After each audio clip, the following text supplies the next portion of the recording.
Mobilné telefóny sa stali bežnou súčasťou nášho života. Mnohí z nás však ani netušia, čo všetko nám pri ich používaní hrozí. Existuje veľa rôznych závislostí, ako sú drogy, alkohol, kofeín či dokonca čokoláda.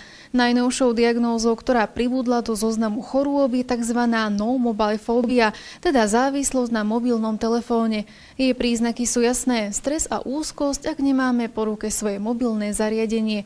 Čo je však jej hlavným spúšťačom? Tam bude spojitosť s tým, že väčšina tých nových mobilov má spojenie stále s internetom a spojenie so sociálnymi sieťami a ten človek stále chce byť prítomný na tých sociálnych sieťach, lebo má pocit, že mu niečo uniká, že ak tam nie je, a že je to vlastne spojené v podstate s technologickými závislosťami, ako závislosť na internete, závislosť na sociálnych sieťach a tak ďalej.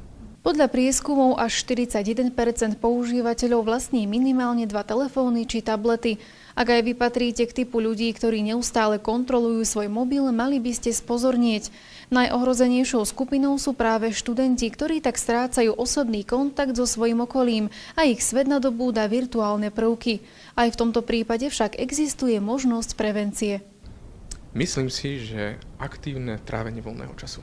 Také, že nejaký šport, ísť vonka, jednoducho niečo, čo naplní ten čas tak, aby ten človek nemusel myslieť na to, že čo sa deje na Facebooku. Ak aj vy patríte medzi nomofobikov a vaše okolie si všimlo prvé príznaky tohto ochorenia, nezúfajte.